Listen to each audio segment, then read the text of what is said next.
el honor de ceder la palabra al señor presidente constitucional de la República, Nayib Armando Bukele Ortiz, para que dirija su mensaje a la nación.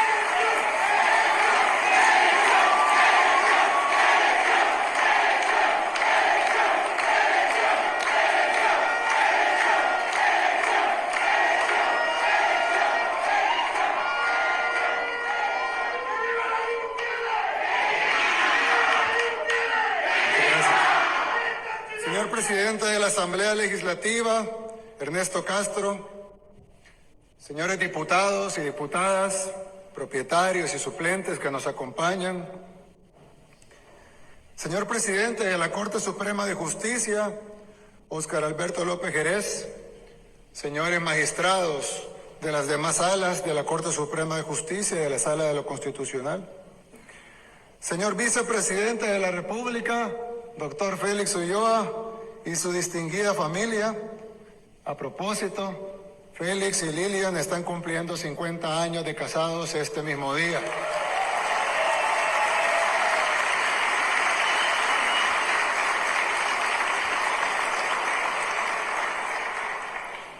Y decidió invitarla a cenar aquí a la Asamblea. Pero Lilian está acostumbrada a eso, ¿verdad, Lilian? Felicidades, que Dios los bendiga su unión y que sean 50 años más.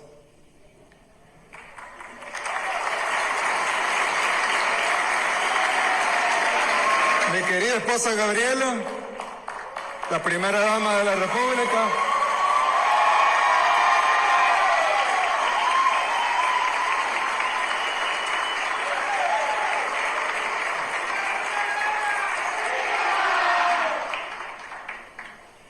Señores diputados al Parlamento Centroamericano, señor presidente y magistrados de la Corte de Cuentas de la República, señora presidenta del Tribunal Supremo Electoral y magistrados que nos acompañan, señores miembros del Ministerio Público, Procurador General de la República y Procuradora para la Defensa de los Derechos Humanos, excelentísimos señores embajadores y honorables jefes de misiones diplomáticas acreditadas en nuestro país, señor presidente del Consejo Nacional de la Judicatura y concejales presentes, señor alcalde municipal de San Salvador, Mario Durán, señores miembros del Gabinete de Gobierno, honorables representantes de organismos internacionales y agencias de cooperación, invitados especiales, mi querida familia que me acompaña aquí y, sobre todo, querido pueblo salvadoreño.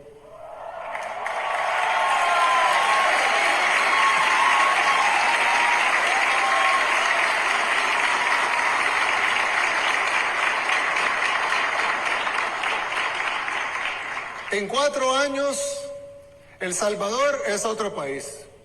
Eso no lo puede negar nadie, ni siquiera la oposición. Hemos tenido que trabajar muy duro para llegar hasta acá. No tengo que repetir la historia porque los salvadoreños la conocen bien. Saben de primera mano cómo es vivir en un país controlado por terroristas, sin libertad, sin esperanza, sin nada.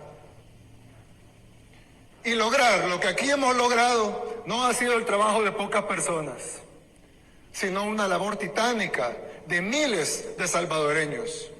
Algunos de ellos incluso perdieron su vida para salvarla de otros.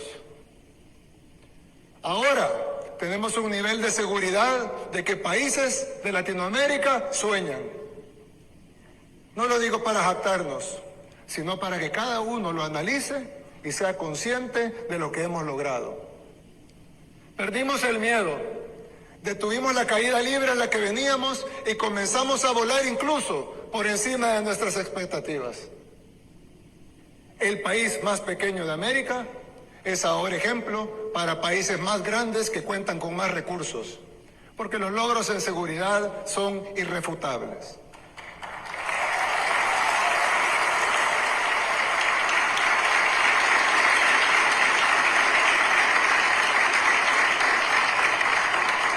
Hoy, la normalidad de los salvadoreños es caminar a las 9 de la noche en su comunidad, o cruzar una calle antes prohibida, o jugar en el parque con amigos de otra colonia.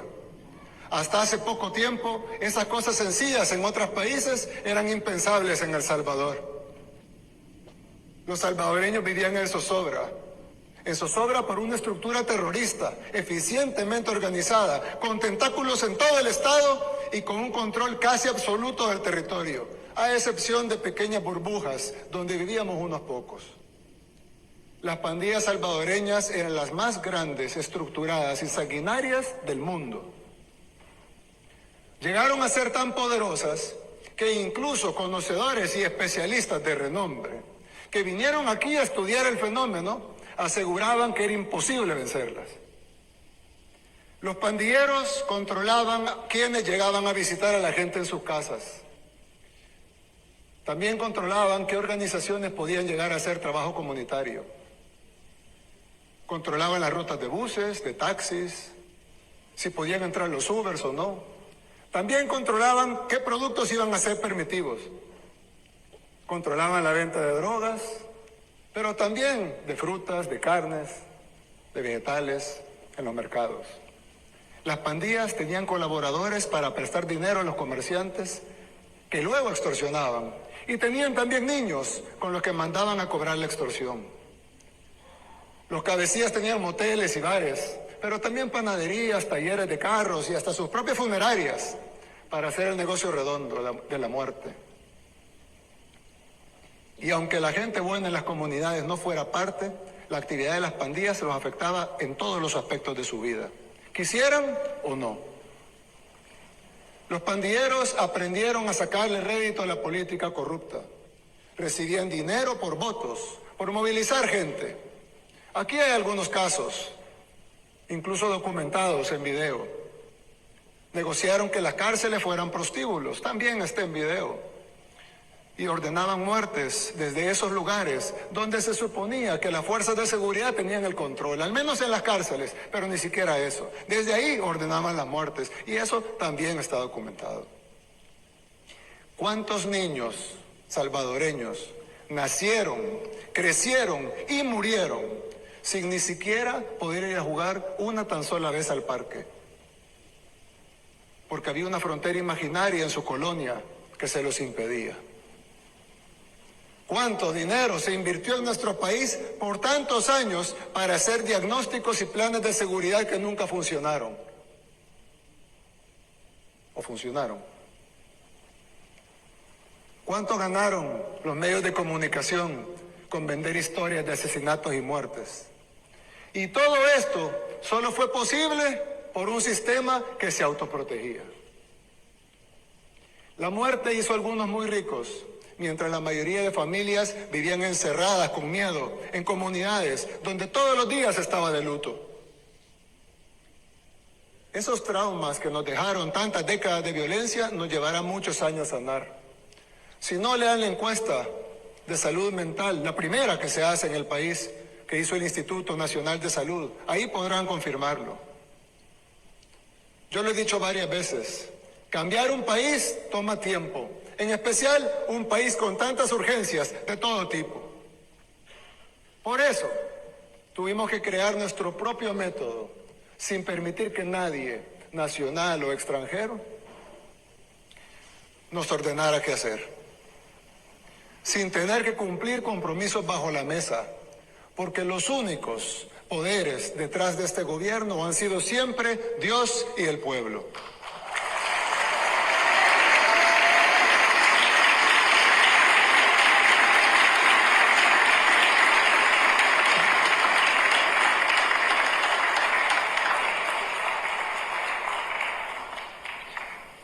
Ningún otro presidente podía siquiera, no quería, pero si hubiera querido, no podía siquiera tomar decisiones porque no venían aprobadas por sus financistas.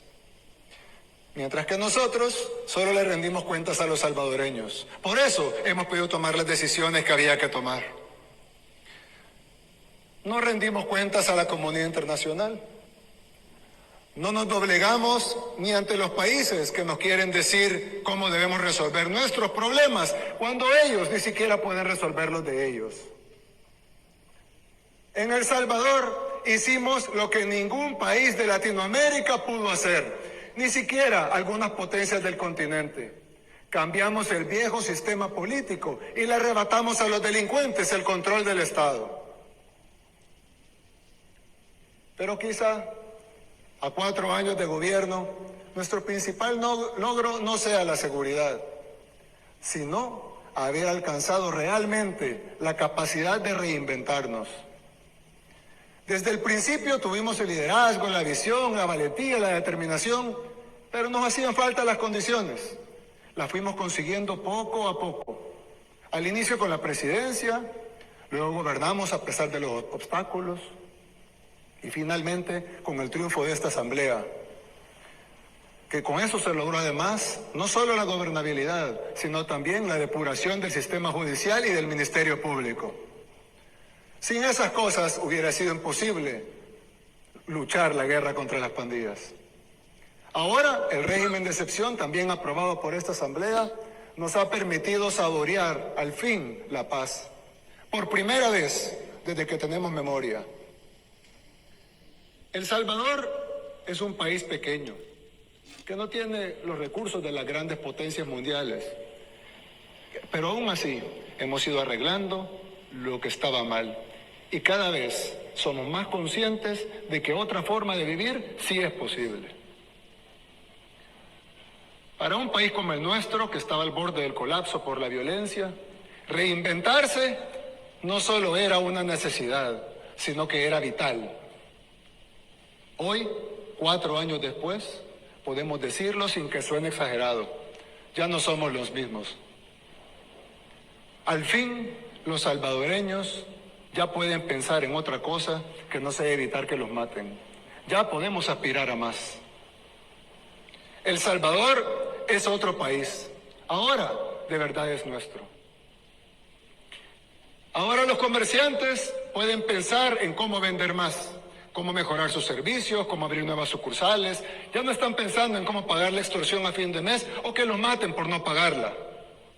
Los jóvenes pueden pensar en un futuro diferente, en lugar de ser únicamente reclutados o asesinados por las pandillas.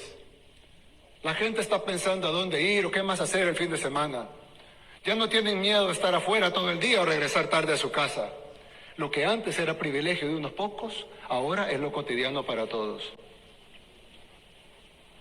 Ahora lo cotidiano empieza a hacer que los niños jueguen en cualquier parte, que los vecinos se crucen en cualquier calle, sin importar la hora, que en las colonias los desconocidos dejen de ser una amenaza, que las familias ya no estén separadas por fronteras imaginarias, que los espacios públicos sean de verdad públicos. Gracias a mi esposa Gabriela, que las madres embarazadas vayan a sesiones de educación prenatal, cerca de su comunidad, que los niños vengan al mundo con amor y que los padres puedan también vivir ese momento. Ahora lo cotidiano empieza a hacer que la gente vaya al centro histórico en la noche, conciertos todas las semanas, que los hoteles y los hostales estén llenos, que las familias salgan y regresen a sus casas a la hora que quieran, que los padres lleven a los hijos a sus cubos y a las bebetecas, que seamos anfitriones de mundiales de surf, que seamos sede de los Juegos Centroamericanos y del Caribe y de Miss Universo. El Salvador es otro país, ya no somos los mismos. Pero la necesidad de reinventarnos siempre la tuvimos. Esa necesidad siempre estuvo. La diferencia es que ahora tenemos la capacidad y la voluntad para hacerlo. Y lo demostramos con la guerra contra las pandillas. Todavía no estamos donde queremos en muchas áreas que también son importantes. Sin embargo, hay unas decisiones que no podemos seguir aplazando, porque debemos garantizar una mejor gestión pública y tener los recursos necesarios para satisfacer todas las necesidades que nos faltan. Por eso hoy quise hacer 3 anuncios. El primero es que tengo aquí en mis manos la propuesta para reorganizar la división político-administrativa de El Salvador.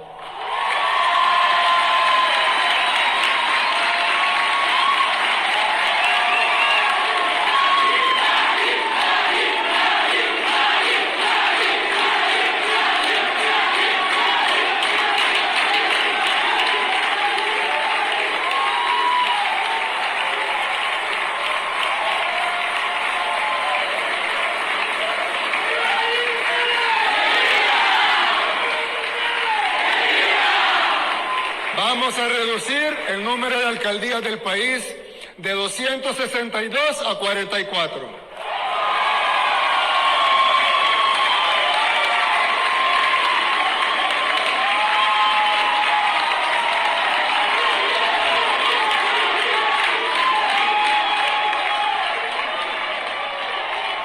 Los municipios actuales se convertirán en distritos, que a su vez integrarán estas nuevas 44 alcaldías. Es decir, ya no tendremos 262 alcaldes, ni 262 consejos municipales, ni todos los demás colaboradores de confianza que tienen, ni síndicos, suplentes, tesoreros, gerentes, asistentes, asistentes del asistente, etcétera, etcétera, etcétera.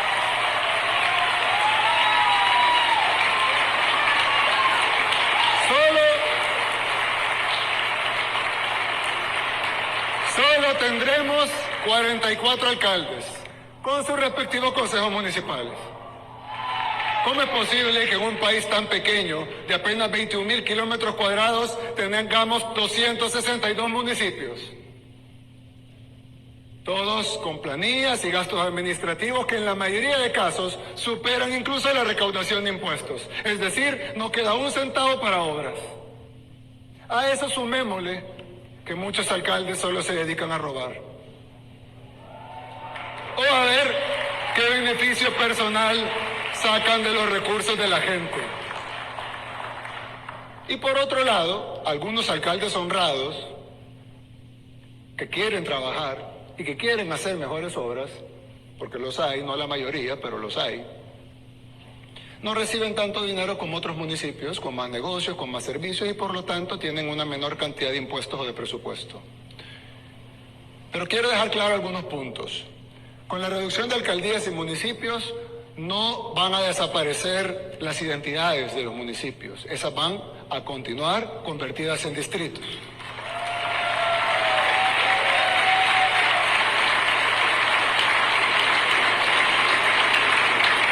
Tampoco desaparecerán las oficinas que todo el mundo conoce, que actualmente hay en cada municipio. Seguirán ahí, no tendrán que ir más lejos a hacer un trámite. Lo harán en el mismo lugar donde siempre lo han hecho. Las tasas municipales continuarán siendo las mismas en cada distrito, sin incrementos, por decreto.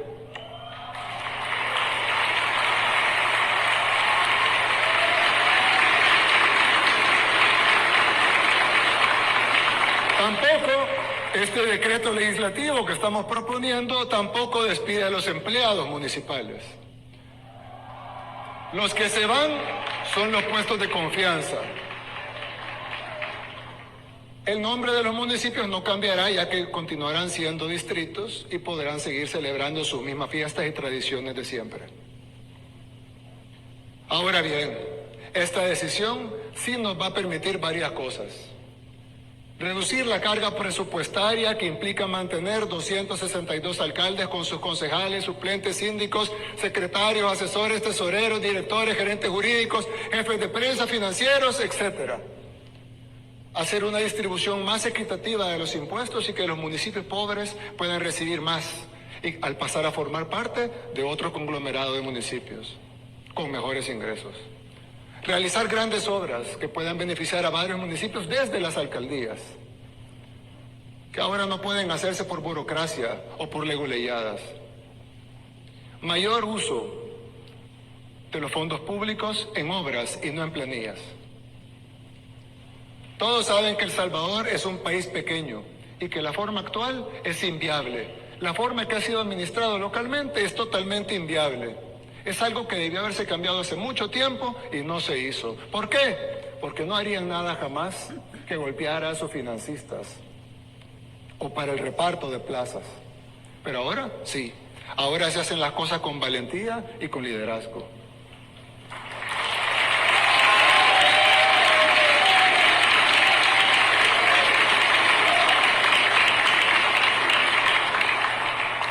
Hay otra ventaja,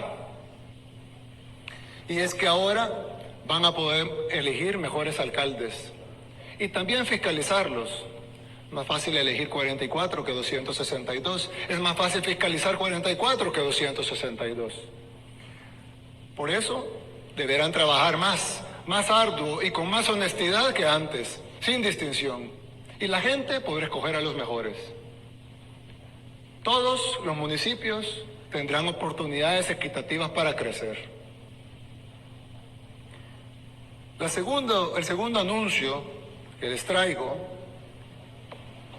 es, ustedes tendrán que votarlo, por supuesto, esta es una propuesta, espero que pase, para reducir este órgano a 60 diputados.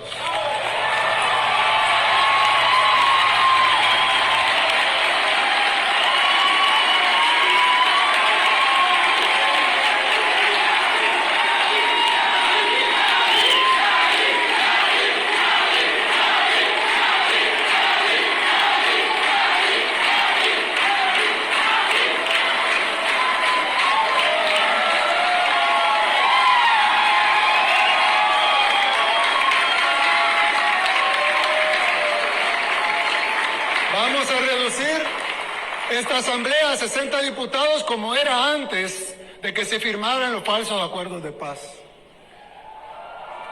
¿Se fijaron cómo no se levantaron los de la esquina? Esta asamblea tenía 60 diputados, no es un número antojadizo que nos hemos inventado o que se nos ocurrió en el gobierno. Esta asamblea tenía 60 diputados. Pero Arena y el FMLN, en esa farsa que hicieron llamada Acuerdos de Paz, financiada además por todos los organismos internacionales, como el gran logro del país, cuando todos los salvadoreños saben que solo nos costó sangre y subdesarrollo. Pero Arena y el FMLN, en esa farsa que firmaron, en su momento añadieron 24 diputados más a la Asamblea Legislativa para asegurar en los curules de sus amigos sin perder los otros curules. Mantener todos los salarios y sus privilegios y dejando entrar a la mesa del FMLN, que fue lo único que se cumplió de los acuerdos de paz, darles a ellos su tajada del pastel. Ese incremento de los diputados incluso fue declarado inconstitucional por una pasada sala de lo constitucional. ¿Y qué hicieron los diputados? No les importó. Cambiaron la ley y quitaron la plancha nacional y lo que hicieron fue incrementar los diputados por departamento para mantener siempre los 84 diputados que se habían repartido. Ahora venimos a corregir esta plana. Ambas propuestas, y espero que así sea, deberían estar aprobadas y en marcha antes de las elecciones generales del 2024.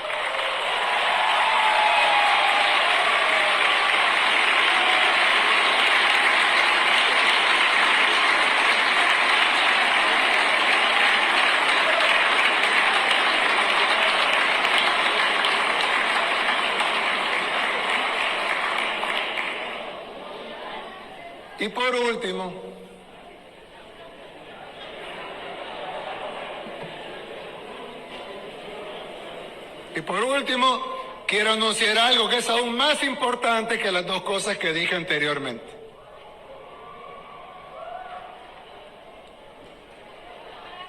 El Salvador tiene varios problemas de origen. ¿A qué le llamamos problemas de origen? Son esos problemas que no solo son estructurales, sino que también son transversales y además no solo afectan un ámbito de la vida, sino que afectan todos los ámbitos de la vida de los ciudadanos. Tienen consecuencias directas e indirectas de diferentes tipos, como muchos problemas importantes, pero además tienen una condición sine qua non. Son indispensables para que todo lo demás pueda suceder, para que todo lo demás se pueda hacer y podamos garantizar el bienestar de la población. Uno de esos problemas, ya lo hablamos hace un rato, era la inseguridad. Podemos tener hospitales, escuelas, o mejores hoteles, eventos de surf y lo que sea, pero ¿de qué sirve si en cualquier parte nos pueden matar? No sirve de nada. Resolver el problema de la seguridad es resolver un problema de origen. Por eso vinimos, enfrentamos esa realidad, declaramos la guerra contra las pandillas y hemos logrado lo impensable, vivir en un país seguro. Pero tenemos otro problema de origen, endémico, que siempre ha existido y que al igual que las pandillas también tiene tentáculos en todos los niveles del Estado. La corrupción.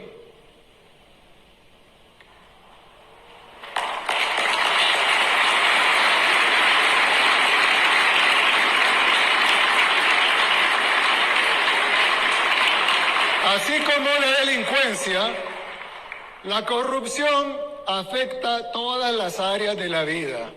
Un país no puede funcionar si hay corrupción. No nos deje invertir en soluciones y proyectos para la gente, y mucho menos en grandes obras que nos permitan crecer más rápido y frenar el letargo del subdesarrollo en el que nos mantuvieron. Pero la corrupción también es un problema, no solo por lo que los funcionarios roban, sino porque se necesita tiempo para hacerlo. En este país, los corruptos pasan pensando todo el tiempo en cómo hacer para sacar más dinero de las arcas del Estado. Y no gobiernan. Están gobernando, pero no gobiernan. Y si no, regresen al pasado y vean lo que se hizo en los últimos 5, 10, 15, 20, 30, 40 años. Y ojo, para que exista el funcionario corrupto, generalmente también hay un empresario corruptor. En la mayoría de los casos, tiene una tajada más grande incluso que el funcionario. Paga 1 millón para robar 10 millones.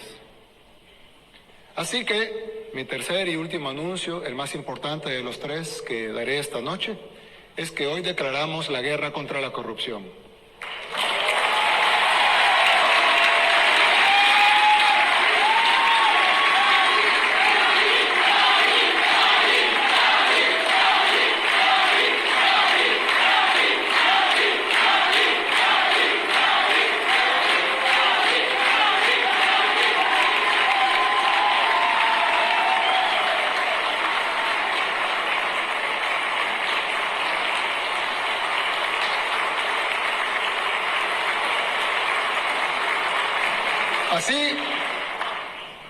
Así como hemos combatido frontalmente a las pandillas, con toda la fuerza del Estado y con todas las herramientas legales que podemos, sin titubear en ningún momento, así también iniciaremos una guerra frontal contra la corrupción. Así como desplegamos fuerzas de seguridad del Estado y acorralamos a los pandilleros hasta llevarlos a la cárcel, así también actuaremos con los delincuentes de cuello blanco, vengan de donde vengan.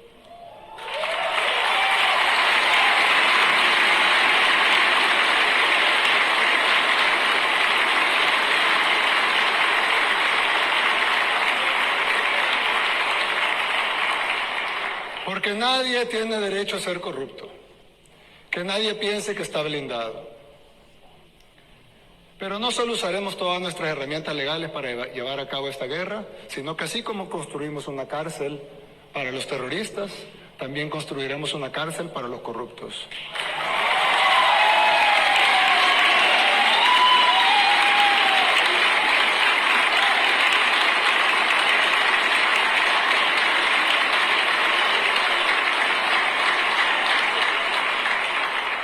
Incautaremos todo lo que tengan y haremos que devuelvan lo robado.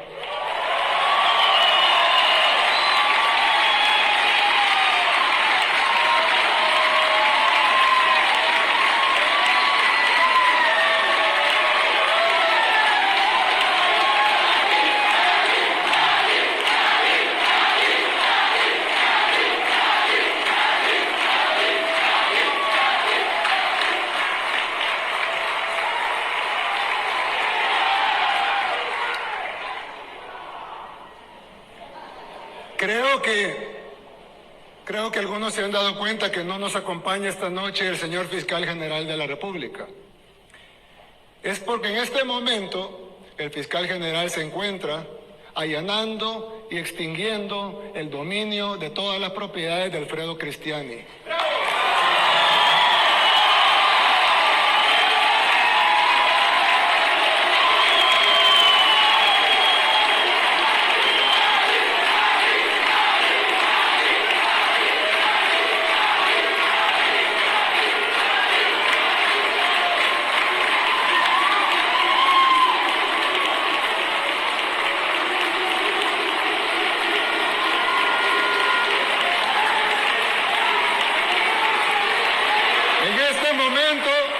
La Fiscalía General de la República está ingresando a su mansión en Santa Elena, a su casa en el lago de Coatepeque, a la droguería Santa Lucía e incautando todos esos bienes que pasarán a posesión del pueblo salvadoreño.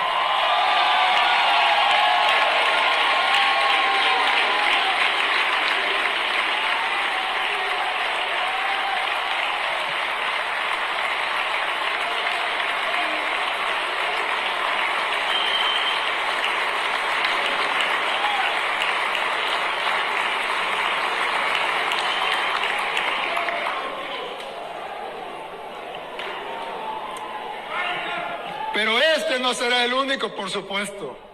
Reinventarnos significa hacer lo que nadie antes tuvo el valor de hacer. Obligar a uno de los mayores corruptos de nuestra historia reciente a que devuelva lo robado.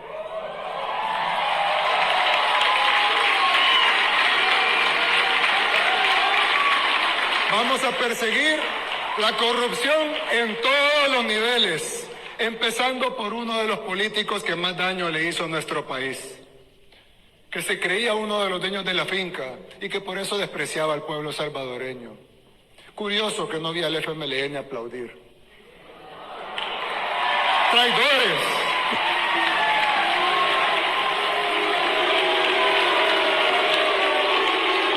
¡Traidores! El pueblo les pasará su factura. El Salvador no volverá a ser la finca de nadie. Y los que creyeron que lo era, nos van a pagar caro.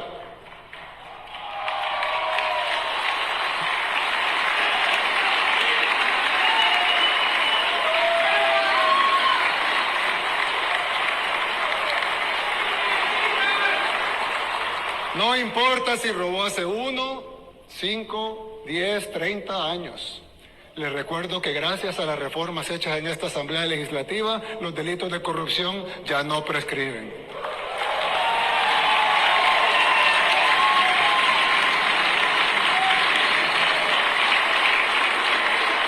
Así que vamos a ir tras cada corrupto en este país. Los vamos a obligar a pagar el daño que le han causado al pueblo salvadoreño, de la misma manera que estamos erradicando a las pandillas. De esa misma manera, no vamos a titubear para erradicar la corrupción. Con Dios y el pueblo de nuestro lado, vamos a lograrlo. El Salvador ya es otro país. Este es solo el inicio. Ya no somos los mismos. Que Dios los bendiga a todos. Muchas gracias.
Cedo la palabra al maestro de ceremonia.